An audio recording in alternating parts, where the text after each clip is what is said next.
Good morning, fellow Yoopers. It's Alan Gibbs on the Kicks Country Morning Show, the voice of Delta County and all of the UP on the day before the opener of the firearm deer season. Only 21 hours, 2 minutes, and 13 seconds and ticking. Not that we're counting. Actually, we are counting. Make sure you have your hunter orange vest on or your bulletproof vest, depending upon who you're hunting with. No! You know, I think we're ready. Let's get this show on the road here on Kicks Country 101.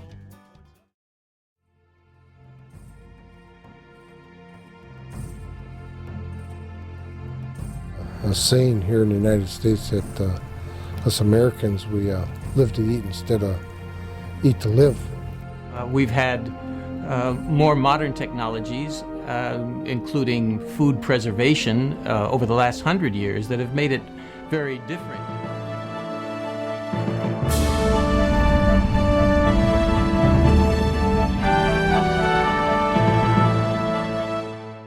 Our hunt begins in Michigan, where it is predicted that for the 2007 hunting season, there will be approximately 450,000 deer harvested and almost 735,000 single deer tag hunting licenses issued statewide. Our camp will be based in Delta County in the Upper Peninsula of Michigan, referred to by many as the UP. In the last century, the role of the hunter has changed from necessity to choice. Today we can go to the local grocery store and find a nicely prepackaged, FDA-approved, ready-to-cook piece of meat. In some politically correct views, the need to hunt is greatly diminished or seen as unnecessary by this availability. So what is the allure of hunting? It has to be more than just bringing home meat for dinner. In the past, in order to survive, we were a society of hunters and gatherers out of necessity to stay alive. Life revolved around the skill of the hunters. We will follow several hunters in our quest to understand their need to hunt. John Antonazzi, instructor of linguistic anthropology at California State University, Long Beach, California, will give us a better picture of today's hunter. What has changed over the last 100 years are our desires and the ways that we meet basic human needs. Over the last 100 years, our technologies have changed tremendously. We've probably had firepower or guns for 1,000 years. We've had more modern technologies, including food preservation, over the last 100 years that have made it very different as far as the basic needs of survival of ourselves, the food quest, and other kinds of basic anthropological needs that every human species has. Through the millennia, as the earth has evolved, to move us from a nomadic existence, so is our culture through the use of technology, to a society of agriculture and industry. Most of the changes have taken place in the last 100 years of the world's existence. Though this is true, it doesn't diminish the excitement many feel just before hunting season starts.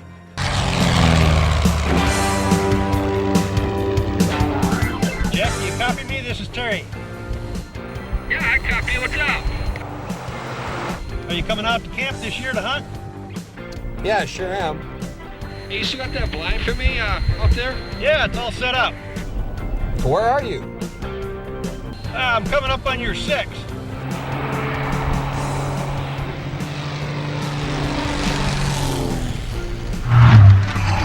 Damn, are you crazy?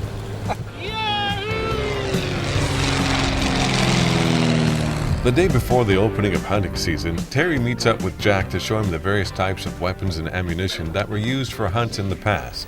I was showing him some various types of shotgun shells and the various types of calibers. Here we have an 8 gauge. I don't have any 10s.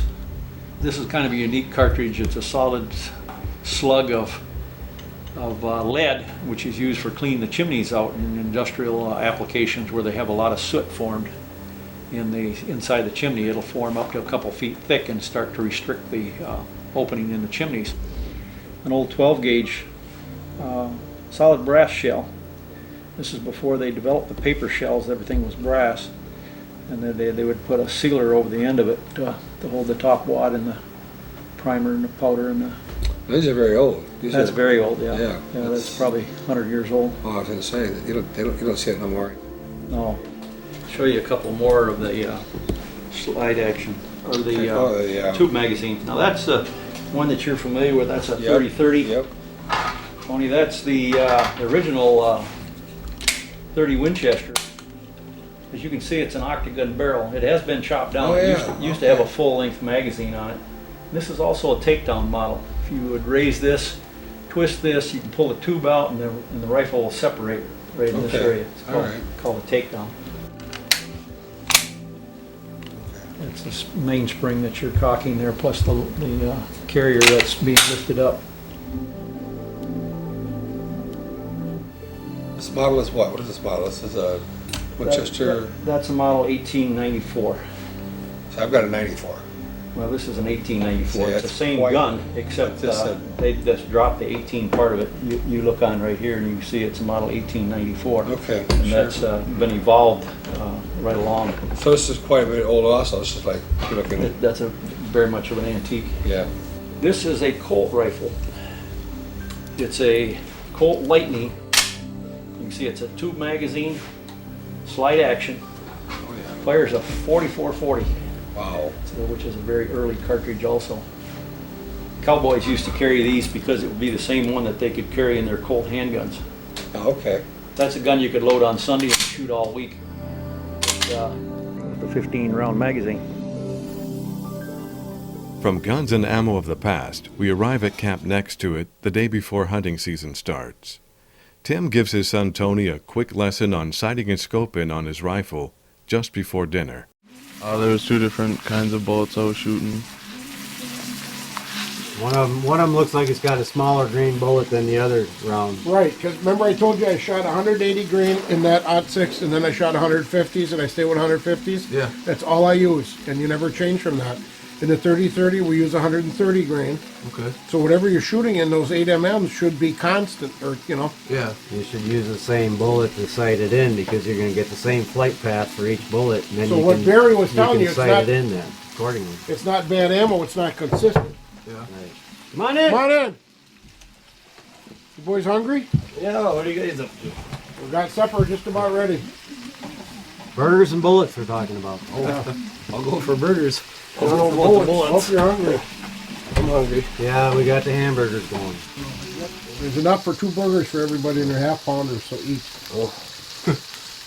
That'll be good then. I'm not going to be able to wake up tomorrow morning. For what? For hunting. It's hunting season, Tim. Oh, that shit starts tomorrow, doesn't it? Yeah, but you got to wake up for it.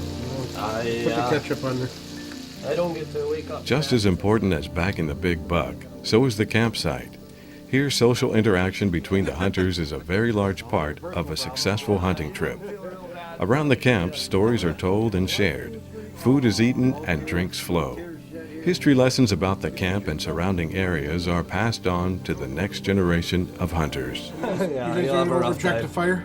Yeah, we go soak the fire up. All right, we're going to grab the chips. We'll be over in a little bit to play cards. We're just going to see We're what gonna you take say. your poker chips too, because we can run over. All right, if grab you wanna them. take You got We enough got a couple chairs? of extra chairs. We'll bring them over. some chairs or something. Any beer left? No, bring some beer. Some beer. Oh, you fix your socks and underwear. I'm not gonna borrow your underwear, but Come on maybe some over. socks. Come on over. Bring Borrow some food. socks. Yeah, okay. Food's good. Got your guns and ammo, I hope? Wow. You got chips, or are we taking these chips here? They both chips. Might as well. Might as well. Line everything up. Bring the socks, eh? 97. You're on your 10th year, We'll be chum. there shortly. Okay. See ya. We'll stoke her up. 10 years. That's your, let's go to 96. Tim continues to reminisce about past hunting seasons from years gone by as the guys leave to set up the card game at the next camp. Even though Mike Albert has passed away, his legacy lives on through his camp. It's a short walk to Mike Albert's camp named Round to It for a game of cards. You always got this. You ever hear the story on that buck, Tony? Nothing. No, eh? Ace, king, queen. Yeah, Ace, ask king, Jake queen. about it. Jake, you want to tell the story about that buck when we're done here or what? Yeah, tell us. Let's hear about Tell tomorrow. us about the buck there, Jacob. Huh? Come on. I don't know the story. As I bring in my Hey, winning. Tone? Yeah. So I gets out of my tree stand with the gun. What's high here? Who's the You boss? shot the gun 30 yards away and you never woke up? No, he never woke up. He's sitting there. He's sitting there in the blind, and I'm sitting here going, "What's up? What's going on?" I gets out of my blind. I walks all the way over to where he's at, and here Jake is snoozing away. So I cuffs my hands like this, and Jake's here. I go, "Jake, get up! whoa, what's going on, you know? And Jake, he gets up.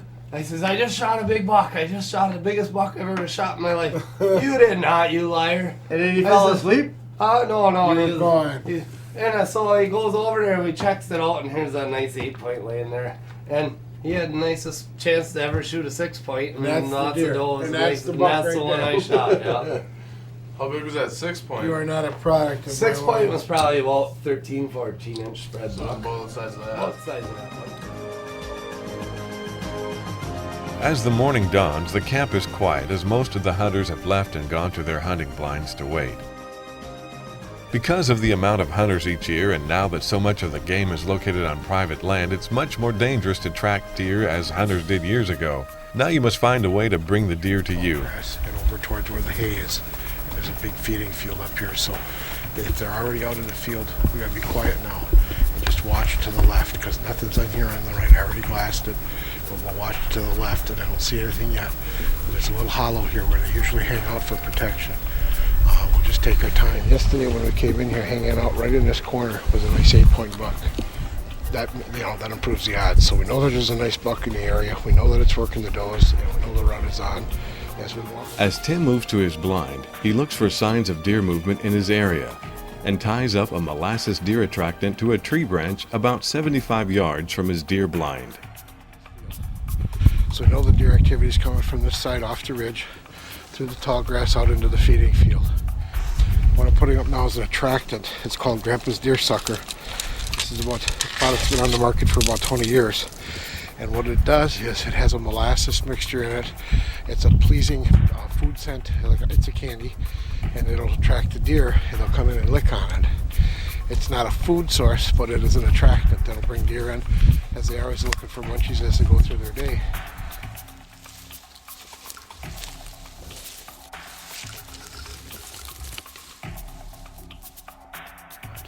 We know that we've got a group of 4 to the north of us, and they kept coming down. They've been spooked a couple of times, but then they stopped and they started feeding again. So now we're going to find out.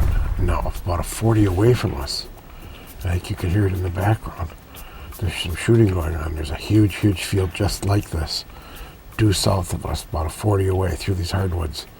The wind is coming out of there, and if those deer are on the north side, they're feeding, and somebody's sitting in an appropriate blind.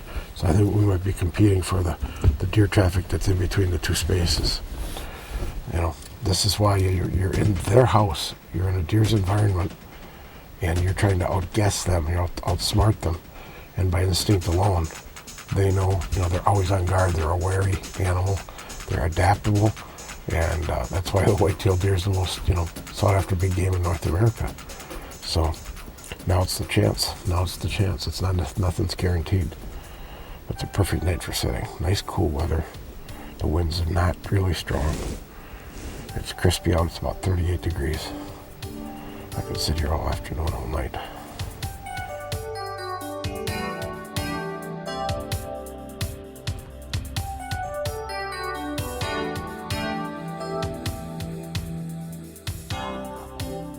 Besides seeding programs, hunters have come up with various tools to attract deer to where they're waiting. One method is to rattle 2 antlers together to simulate 2 bucks rutting over a doe. If another buck is close by and is in rut, he will come running to join in the fight for the doe.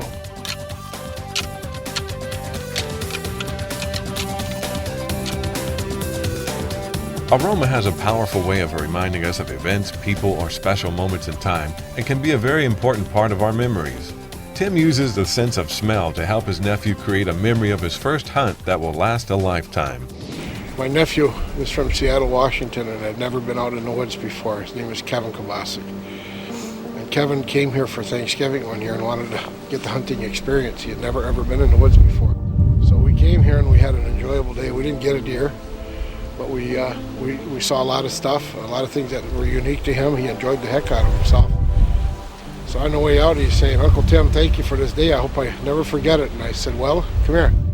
So I had him take his hand and grab onto a balsam bough like this and strafe it several times. And he said, "Okay, what does that do?" And I said, "Now smell your hand." You smell his hand, you get that pitch smell on there, that balsam smell. It's so fresh and wonderful. He said, oh my gosh, that's where that comes from. I said, yeah, chum, that's where it comes from. These are real things, not just candles.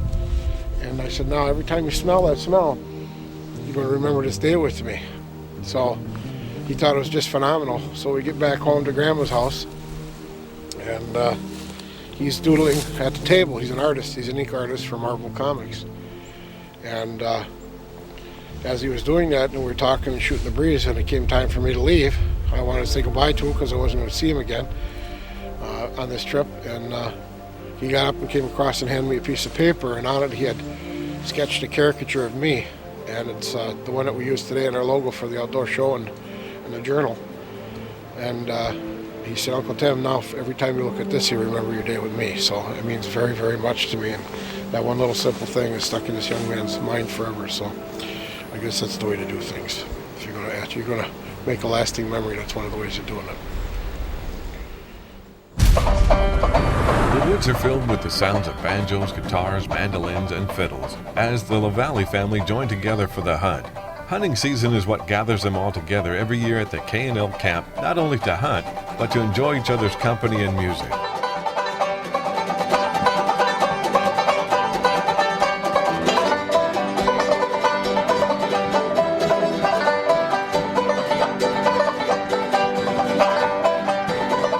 Actually, I started playing music when I was about 8 years old. My father, who was the patriarch of this, not only the family but the camp, he played a guitar, and he was kind of the life of all the parties. And he got me a mandolin when I was about 8 years old and showed me how to play it. He didn't know how to read music. I never did learn how to read music. And that's how it all started. We would go from year after year after year. Pretty soon I was old enough to go to hunting camp, and we'd play at hunting camp. The two boys, Brad and Chad, same thing. I never really encouraged or nurtured it, but they like listening to it, and they don't read music either. None of us, with the exception of Jeff, he's a musician, the real musician of the bunch here. He knows how to read music and play music very well, but this is pretty much, with the exception of maybe a family get-together, this is pretty much where we play music. That's it. It's kind of a camp thing. We keep it at camp, and we just have a lot of fun with it. It really adds to the week.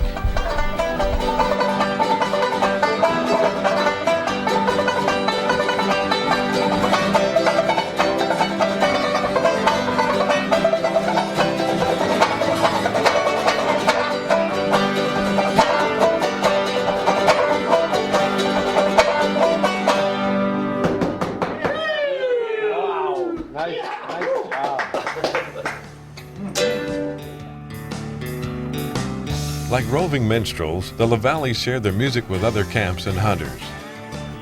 We have a group of guys about 45 minutes away, and this year we were at their place. Last year they were here, and we just rotate. And a lot of the guys, we only see them once a year. And if we're on the road, we'll bring the music as well, and play cards and catch up. And it's a great part of the camp experience as well, visiting with the guys. You know, it's just part of the whole week where, you know, you have you have the food, the drink, playing music, and if you shoot a deer, it's like icing on the cake. So I think anyone here will tell you that if they don't shoot a deer, it hasn't been a bad week. It's been still, you know, getting a deer is really, I don't think it's on everyone's mind when they're sitting there blind, but when you leave here and when you're here at night, it doesn't really matter. At least for me. Leave all your worries at home for 1 week. Yeah. We don't shoot a lot of deer here. You know, last year we shot 3 bucks, which was a very big year for us. We got 2 10-pointers and an 8-pointer. We don't shoot a lot of deer because we only shoot really nice deer. We've been doing that for a long while. So, like Chad mentioned, if we get deer, that's terrific. If we don't get deer, that's terrific. But when we do get them, they're nice, and it's a lot of fun. In fact, 2 years ago, we didn't take a deer. We didn't take a buck. Yeah, we passed on. A lot everything. A lot of 8-pointers. You knows. Yeah. So we haven't shot a deer this year, and we're still having fun.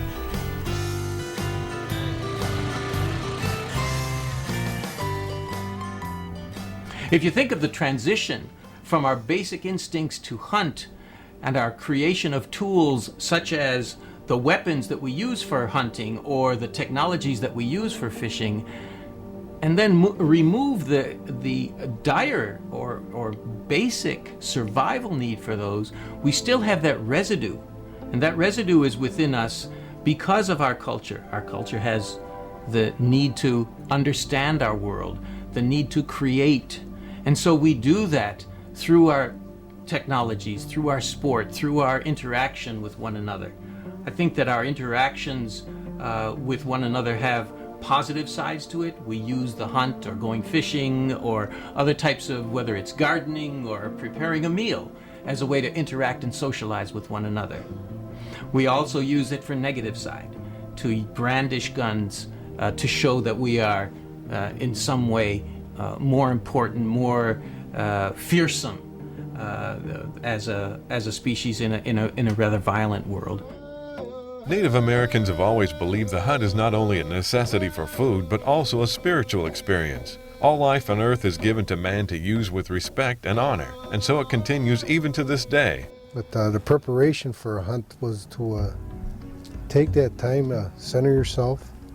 The way our ancestors did it is they would take that time and maybe do a lodge to cleanse themselves, so that what they bring out into the woods with them wasn't so much the gear, it was their self, that and their focus of what they were going out there for, the purpose. And back then it was survival. It wasn't like it is today to have a sport. Today we have the hunter safety. That was a big priority, to make sure it was safe. And knowing that the things we asked for was for a good hunt and a safe hunt, and some of the things we would do would be to offer that tobacco. It was a gift given to us to give thanks and to make that offering for those deer. So the clothing we have today is a lot different than a long time ago, but we always wanted to be warm. Maybe take a few snacks with us. Back then it was probably pumpkin seeds or jerky, but there's differences but a lot of similarities on the way things are done today. But the knife and the compass, back then they didn't have compasses, but they were more familiar with the woods, the terrain. They used the sun, stars they knew. They had their trails, certain paths that they took. Different than when I grew up on a 40-acre farm where we had certain blinds and nice trails and runways to get back to. It's a lot different today because of the way the land is sectioned off and state land is divided. So a lot of roads and things where they didn't have that a long time ago. But for the most part, is the way I do it now is have that respect, understand that animal, and it's a form of survival. It's a form of medicine for us. Life has a way of throwing us curves just when we are comfortable driving straight. Usually these curves show up without any warning and without giving us any time to prepare to avoid it. Just such a curve found Jeff Kulkowski when he was lying on the operating table. When he woke up, he had to face a new way of living, and the things that he loved to do were taken away from him, or so he thought. They told me the surgery would be routine and that I would be back to work 100%, be back to my normal life, be able to go out, normal activity, back in the woods hunting. During the surgery, some problems arose, and out of that, I ended up becoming paralyzed after the surgery. Upon me finding out that I was paralyzed, when I woke up, my wife told me the real first thing that came to my mind, and it just devastated me, was hunting, getting back in the woods, thinking basically my outdoor life was over with. And it bothered me tremendously. I couldn't look at a hunting magazine, I couldn't watch a hunting show without getting upset, knowing those were the things I used to do and would never be able to do again.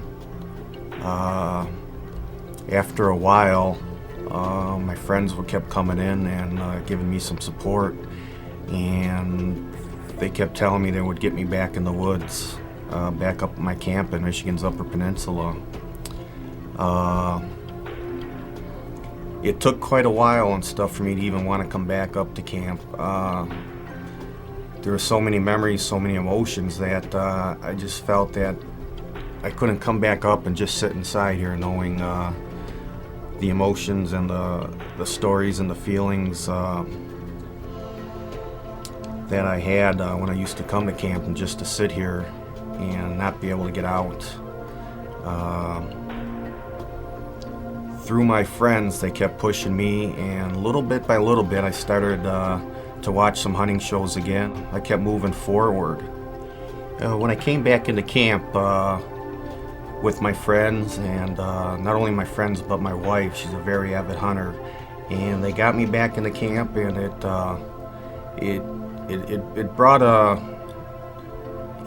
brought a sense of coming back to life. It gave me a reason to push on forward again and realize that my disability wasn't going to hamper myself from getting back into the woods. Looking at all the memories from camp, looking at all the mounts, the pictures, it really gave me that push I needed with my disability to get myself going back again. This year, when I was able to get a wheelchair that gave me accessibility to get back out into the woods and down into the trails.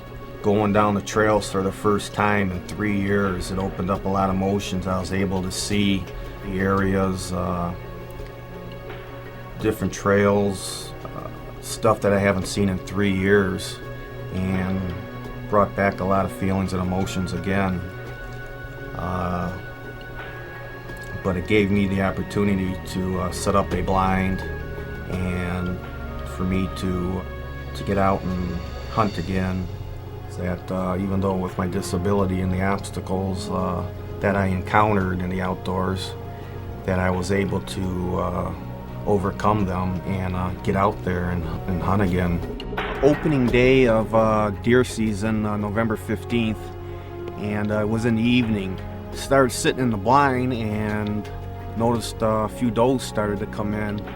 Shortly after they came in, I had this 6-point buck come in.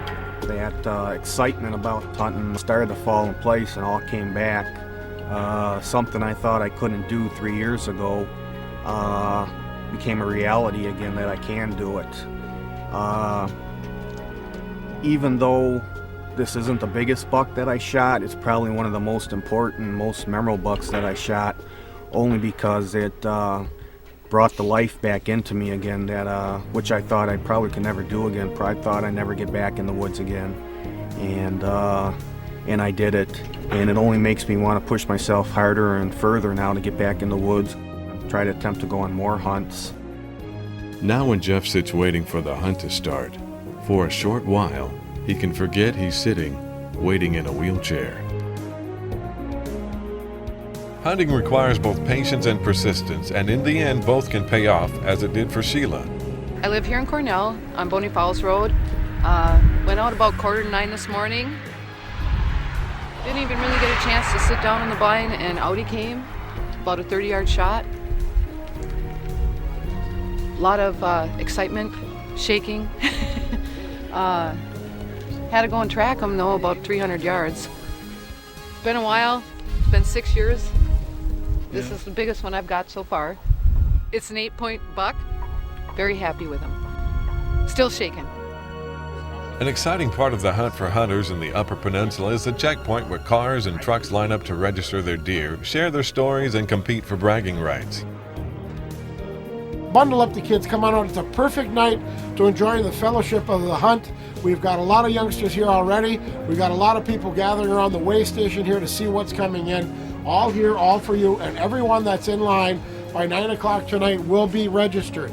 Now, if you've already brought your deer in to the DNR to get it checked in and get your successful hunter patch, you're in luck. But if you haven't done that yet, that's a double benefit for you tonight, because they're doing that here at the Island Resort and Casino. The DNR will check your deer in and register it and give you your successful hunting patch. Dave Wellman is already checking out some more antlers. He's going to be making the determination of the winner tonight. This great event is taking place. We're underway full time, full bore, and a lot of people here to watch it tonight. We're ready to rock and roll and start sending the trucks on through, get them weighed in. We encourage everybody to come out here. Like we said, we're going to be here until we get everybody through the line. And you've got it arranged this year strategically so we don't back up on the highway. That's happened a few times, has it not? It was a nice problem, though. What When you occurs? look down the highway and you see all these cars backed up toward Bark River School. Yep. But I see more pulling in right now, even as we're speaking. And Well- we have quite a line out here. Looks like somewhere close to 16 to 20 vehicles that are backed up right now. And they're coming 87 deer in 3 hours. Let's see what we do this year. through. Let's try it. Dave Feathers, ladies and gentlemen, again, thank you. Into the checkpoint comes Scott, who has brought in one of the larger 10-point bucks for registration this year. Actually, it was late on the 15th. It was probably about 5 o'clock when he come in. All by himself. The only deer I seen in 4 days. No, he come right into a bay pile. Give me the perfect shot. What are the statistics on it? He's 4.5 years old. That's what he was aged at. 162 pounds. I'm a mile in off of the road. So I had a long ways to drag him out. Had him almost all the way out, and then they showed up to help finish getting him out. Lots of good feed in there. Oh yeah, I doubt if I'll ever top it. It'll be hard to. Yeah, he's heavy all the way through. You said what, he's 12-pointer? No, it's a 10. 10, okay. Oh, you got a split brow type. Yeah, you got a split brow, and this bump out here measures an inch. Okay. Oh, I can see that. Next in is Ron, who brought in another large buck and explains how he took down his 14-point buck. When I first saw him, I thought it was just a 10-pointer because he was going away from me, so I just saw the backside. So anyway, I sat there and I had my gun in my hand and I kept kind of watching and seeing if they were going to come back or not. And the does seemed to turn around and come back, and they started heading to the north. And I saw them down in that thicket, and I kind of followed them along with my gun with the scope.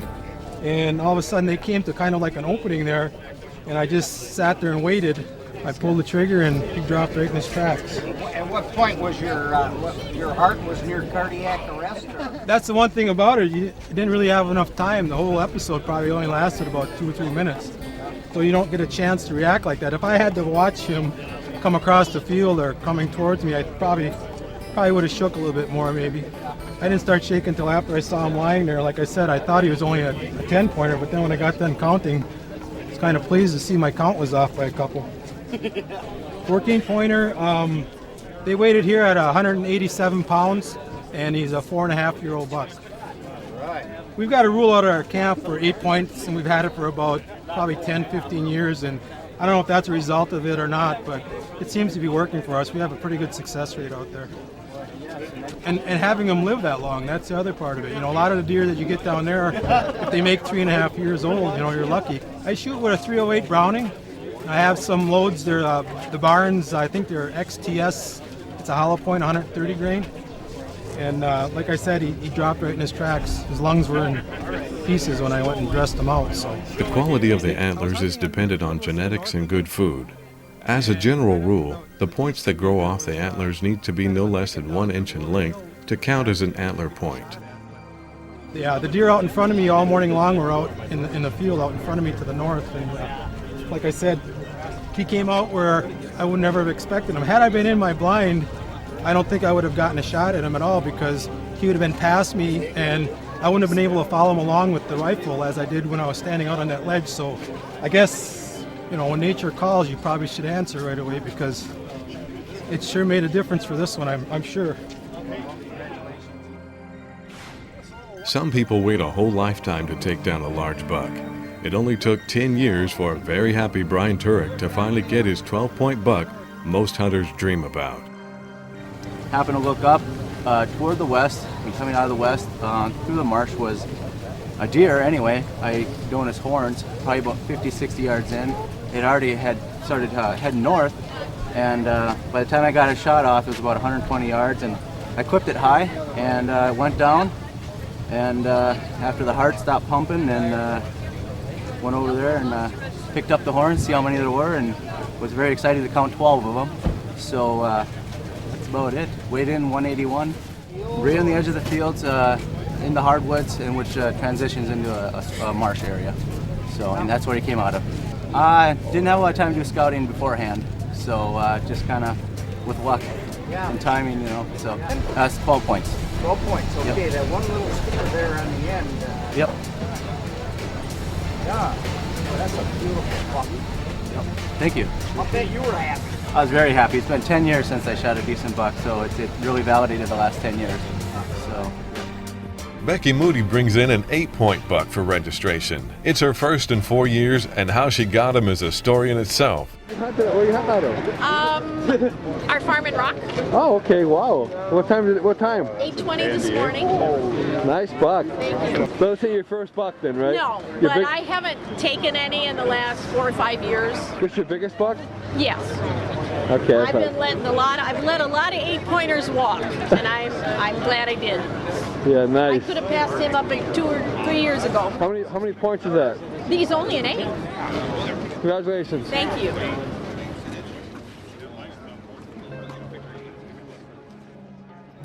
Hi, I'm Becky Moody, I'm Don Moody. and we're sitting on the shore of the Escanaba River that runs right in front of our hunting cabin. We've owned this property for a little over 20 years. We've had the cabin here on the river for about 10, and we spend as much time as we can here. We hunt for a multitude of reasons.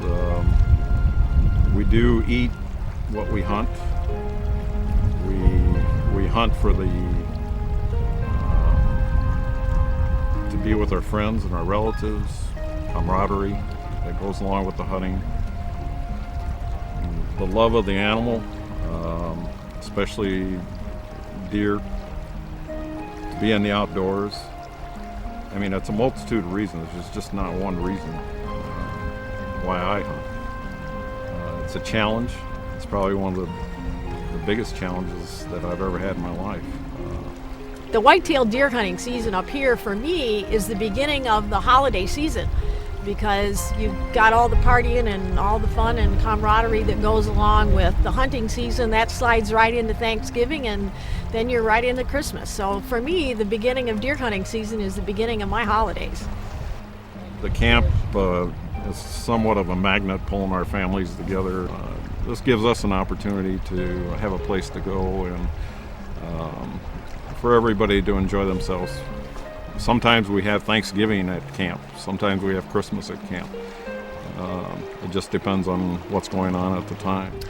Last year, during hunting season, I was sitting in my nice, heated, elevated, insulated, carpeted blind, reading a book with my rifle propped in the corner. And I saw a buck out of my eye onto the left, and I realized it was the biggest buck I'd ever seen.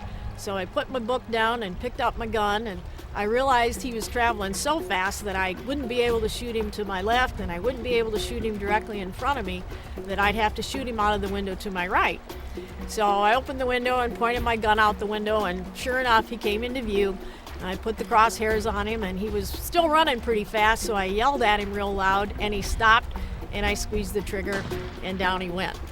It was a big thrill. I waited about 10 minutes to make sure he was dead, and then I went and looked at him, and yeah, it was a really nice buck. I didn't know how many points until I got down to look at him, because he was moving too fast and I was too excited, but I didn't realize until my husband came and picked it up how big a buck it was. It was an 8-point, but it had an 18-inch spread and scored about a 137 or 138 and field dressed at 178 pounds. So it was a very nice buck. It was a big thrill for me. Revisiting stories of past hunts can bring new insight to hunting in the present. To Dwayne Kennard of the Chippewa Indian tribe, remembering how important hunting was to his tribe and family has made him rethink the views of hunting in the future. As I went back and looked at my culture and began to understand how our ancestors lived, and speaking with my mom, she had a lot of stories about her growing up and how venison was so important to deer hunting. Not only deer hunting, but all kinds of hunting. Growing up, that was a big part of their food system, and back then they hunted to survive, and now when I grew up with my dad, it was more of a sport thing. It was more of a gathering of people coming together, a lot of friends. But now that I understand a little bit more about the animals, that right now I don't hunt that much anymore. The need isn't there, like you say, with the technology we have nowadays in our grocery stores.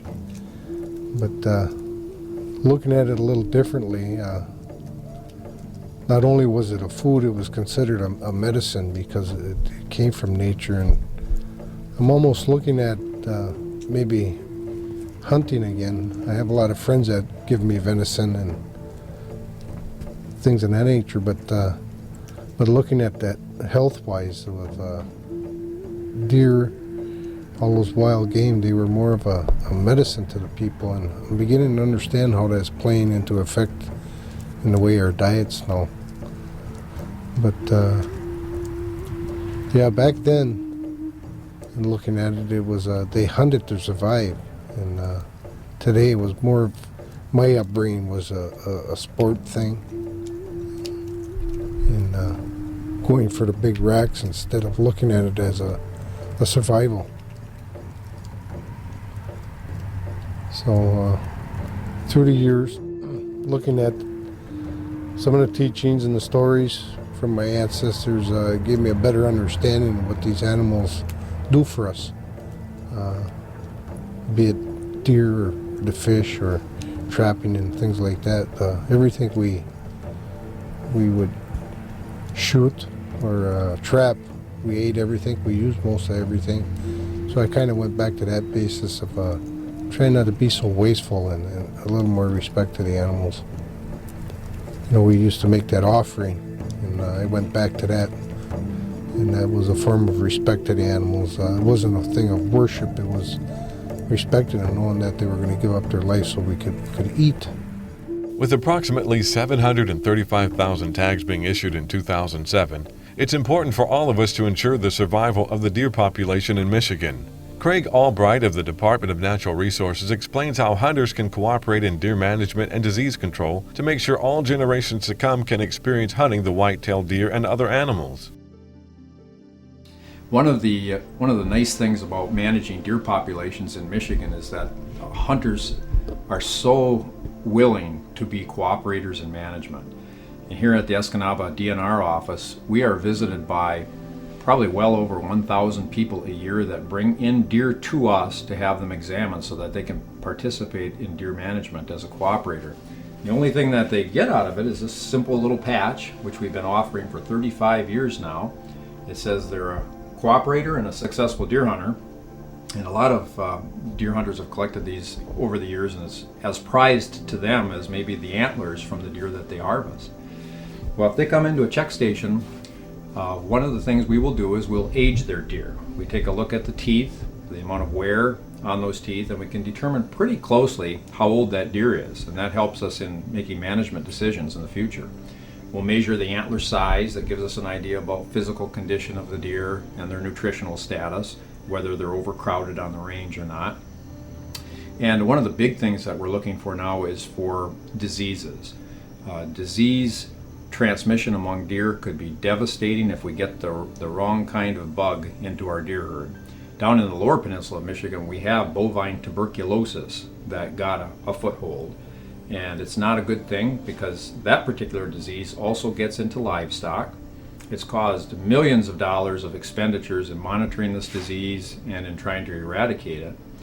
And here in the Upper Peninsula, we're particularly concerned about chronic wasting disease, which is a disease that's caused by a mutant protein, It was first discovered in Colorado back in the 1960s and has since spread to about 11 states in the nation, possibly because of private deer herd movement to neighboring states, and then these deer getting out and getting the disease into the free-ranging herd.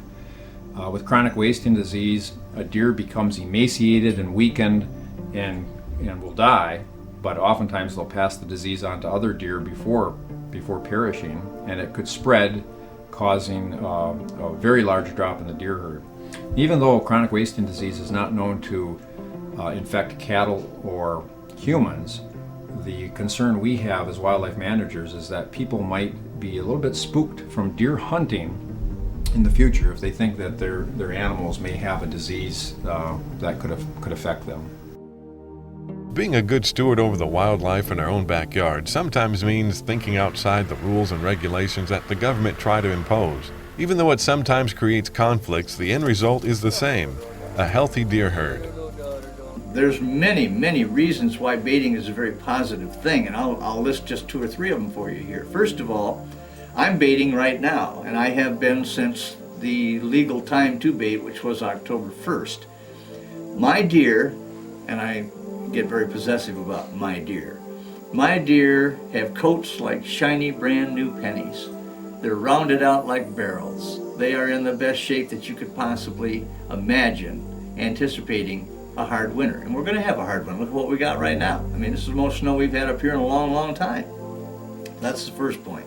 The second point is, when they're eating my food that I bring to them, they're not eating their normal mass that they would usually be eating at this time, which saves it for a later time, like putting the stuff in the pantry. And they'll have food later on which they might not have had if they'd have eaten it all now. And the third and most important thing that I feel about baiting, quite aside from the fact that it's easier to get deer in, so you can take a nice clean shot on the bait pile, down it goes. That's why I got a 7-point this year. Touched it off, down on the bait he went. I didn't haul him, I didn't drag him, he was right there. I'm an old duffer. I don't like walking in the woods and dragging a deer. I can't do it physically anymore. So for me, it's an ideal way to hunt. The third and most important thing is we get back to the wolf situation. When you bait, when you grain these animals up, you give them stamina. You give them strength to be able to run away from predators.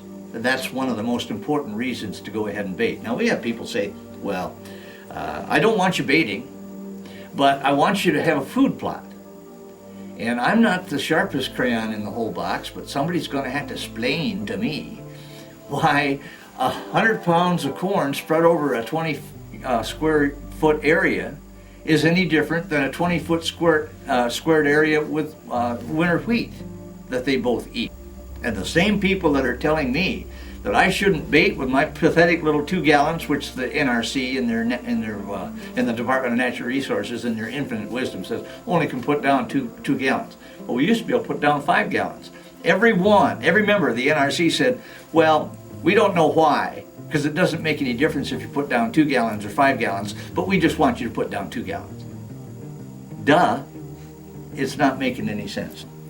I'll tell you what's positive. The wonderful state of Michigan, no matter how they try to screw it up, it's still a wonderful place to hunt and fish. Now, I owned a lodge in Canada, and I can tell you it's a great place to go, to have hunting and fishing and bear hunting and wonderful walleye fishing and so on in Canada. It's a great place to go. And I've hunted all over the world doing my television show. All over the world, I got to go for nothing. There's no place like the United States of America. Now I'm going to wave a patriotic flag for a bit, because I love this country, in spite of what the bureaucrats are trying to do to it. And shame on them for doing it. But you know what? It doesn't decrease my love of the country. I can have fun at an insurance convention, and I certainly can have fun sitting in my blind watching the deer come and go, and hopefully getting a big buck, but you know what? I don't even care. That is so beautiful out there with all that snow, and you're sitting there and you see a little flicker of brown, and here comes the deer coming in. And I don't care whether it's a tiny little doe, my heart starts to pump and I get excited about it. And when that doesn't happen anymore, then I'll hang the guns up and I won't go anymore. But this is a great place, and nothing better than taking a nice walleye out of bait and knock. Best eaten in the whole world, and when they hit right, they're great.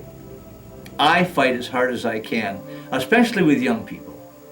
I do my level best to involve young people in as much as I possibly can. Because if we lose them, any particular organization that you deal with, if you lose your youth, you've lost the lifeblood of whatever you're trying to do. The responsibility to handle complaints and concerns during hunting season falls to Daryl Shan of the Department of Natural Resources. It is his department which oversees and makes sure every hunt is a safe hunt. The conservation officer reviews. We have a voicemail system. We check for any open complaints or information they need to know, and then they decide what they're going to work on that day and gather the proper equipment. If it's a ORV patrol or if it's a boat patrol, they have specialized equipment for that. They get that in their vehicles, and then off they go. They're out throughout the day most of the time. Most patrols are by themselves. We have radio contact, statewide radio contact. We have a computer system that has a vehicle locator system. It's a map overlay, and within radio range I can see where other officers are. If they need a hand, if they run into a problem, they can call for help or just assistance, and I can direct other units in, or I can get to that location myself. The day progresses.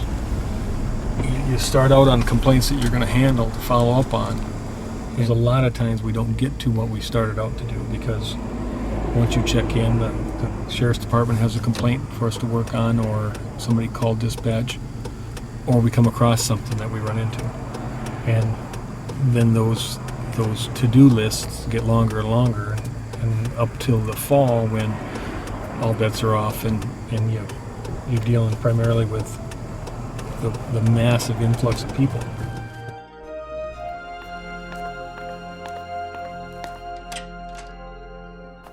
As a species, our need to survive involves the food quest.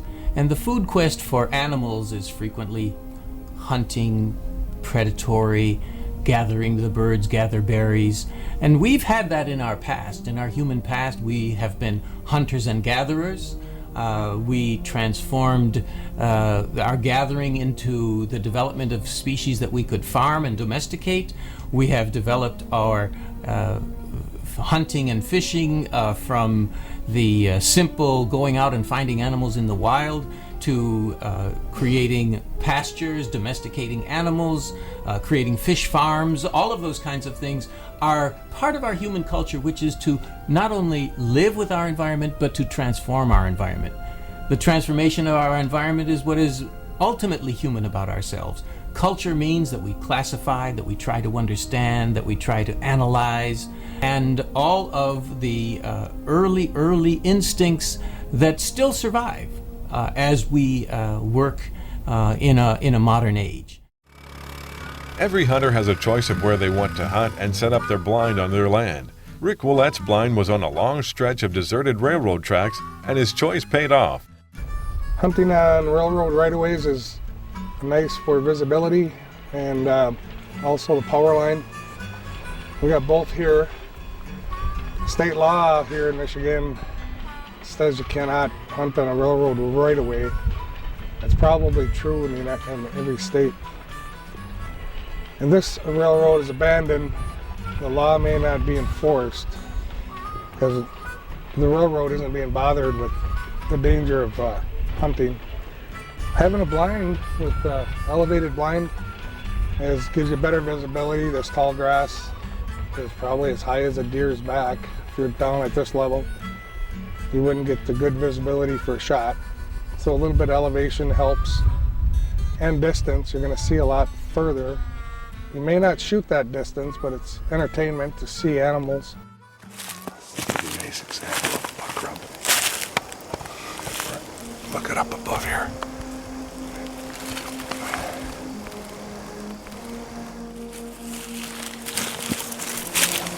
They come here and I don't want to touch it. They leave scent. There's a scent postmark too. They strengthen their neck and rubbing their horns on a tree and marking a territory. This is done by a nice sized buck.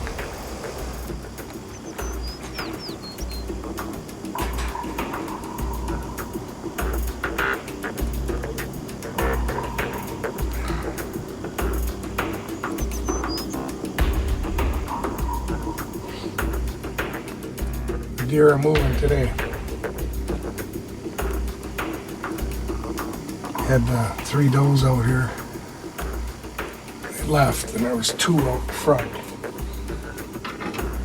And a spike horn.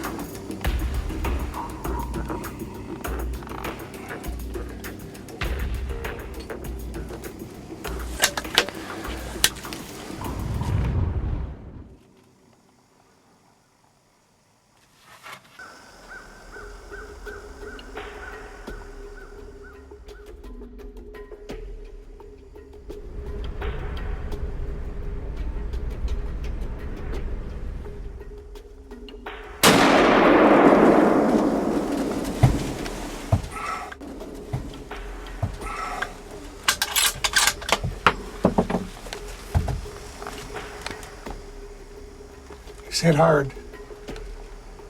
He's going down. It's a nice buck. It's a really nice buck.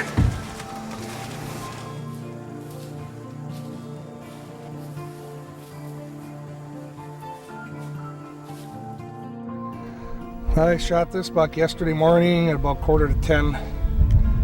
He came out. There was no shot. I could see him and I couldn't get a shot on him. And there were some does on that trail earlier, so I suspected maybe he was looking for a doe, so I tried a grunt call. And he responded and started coming toward me, thinking that I was a buck chasing a doe. And so I gave him a couple more, and he continued on until I got a good shot. So he got sideways a little bit, and then I took the shot. On the antlers, talking about those buck rubs on trees, you can see there's some bark in here. And right here it looks almost kind of wore, where he was really pushing, rubbing on a tree, and you can see bark right in here. And as I said before, they'll strengthen up their neck. After the velvet's gone in September, then November mating season comes along, they're going to use their antlers to fight off other bucks. They will rub trees to get stronger. Of course, in the winter, after January, around January, they start losing these antlers, and they'll grow again in the spring all summer. And they'll be larger as the animal gets older. This one was aged approximately 4.5 years old. 180 pounds dressed. For around here, this is a very good buck.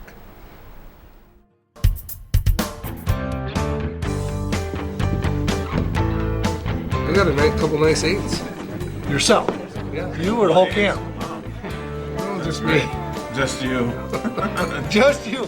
Oh, the rest of the camp got a lot of that. What about the rest of the camp do? Anything else? I don't care. What a game hog. 2 8s though, what size? 14.5 inside spread on the first one and 17.25 on the second one. Wow. This sounds...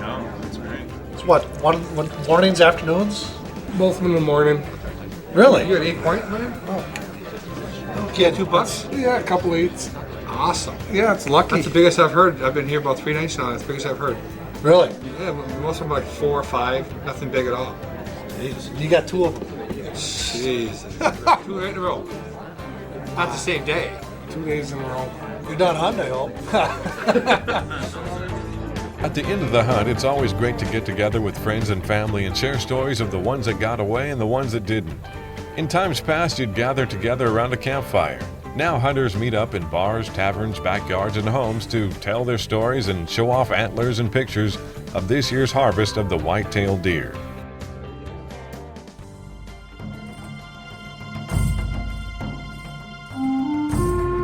Raising my son, my stepfather raising me, they taught us all those things about hunting and whatever anything that you took that you ate. Not so much used everything like our ancestors did, because back then they used the hides and the hoofs and the bones and the sinew they sewed with. So A lot of that is coming back. People are just experimenting with it, just so they have that understanding of how it was back then. A lot more people are sleeping in those tents, just like this lodge here. It's just mainly what they lived in back then. We didn't have the houses and things of that nature. I look at things different now, understanding the way of life they had it. So back then they didn't have just 2 weeks set aside to deer hunt. It was men would gather and go out for weeks, and it was a form of survival that they would have to come back, bring that meat to last the winter, and for the whole family or the village if it were to be.